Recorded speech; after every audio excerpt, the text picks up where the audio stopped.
Vous êtes sur InfoLive TV, les informations vous sont présentées par Benny Sambert.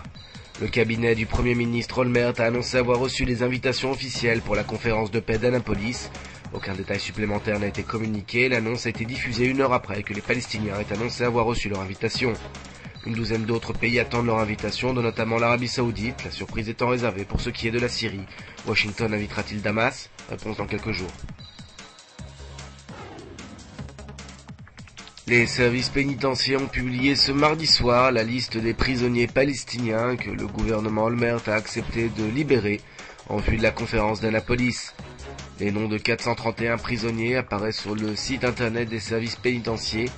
La publication de cette liste sur le réseau internet est destinée à permettre notamment aux citoyens de faire appel à la décision du gouvernement. Et puis une cellule terroriste qui s'apprêtait à tirer une roquette Qassam a été neutralisée dans la bande de Gaza ce mardi par l'aviation israélienne. Des images qui se passent de commentaires.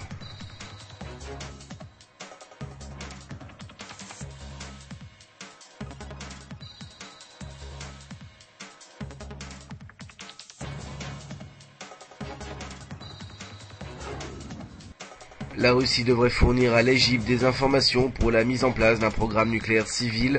Le ministre égyptien de l'énergie, Hassan Younes, a également indiqué mardi qu'un nouveau projet de loi serait présenté prochainement, prévoyant la construction de plusieurs réacteurs nucléaires. Pour rappel, le Caire avait gelé son programme nucléaire civil il y a quelques années, faute de moyens techniques et financiers.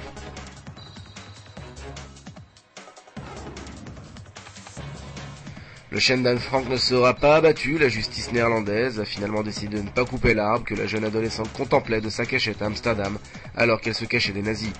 Il y a quelques jours, on annonçait que l'arbre était malade.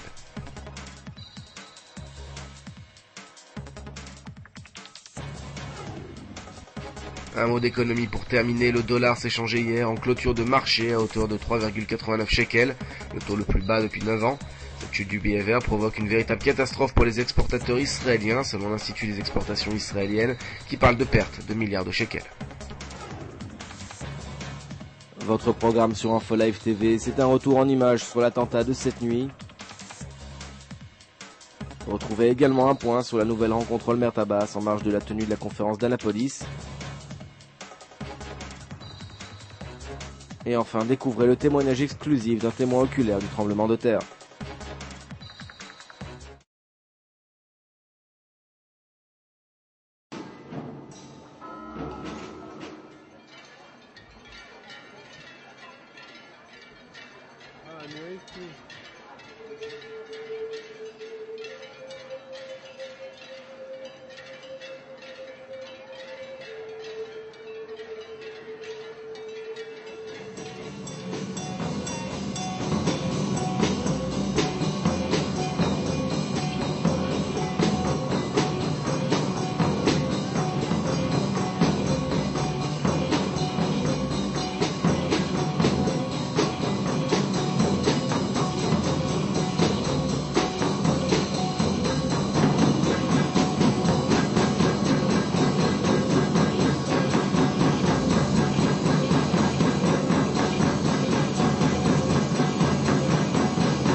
Découvrez en avant-première le nouveau service d'InfoLive TV.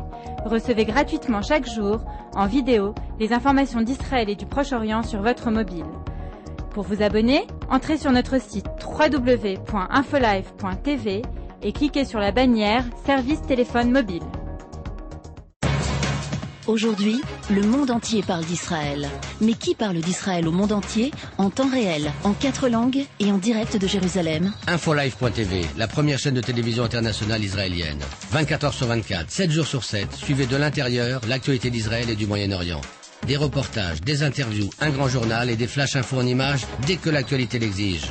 InfoLive.tv, votre regard direct et vrai sur l'actualité d'Israël. Retrouvez InfoLive sur internet www.infolive.tv.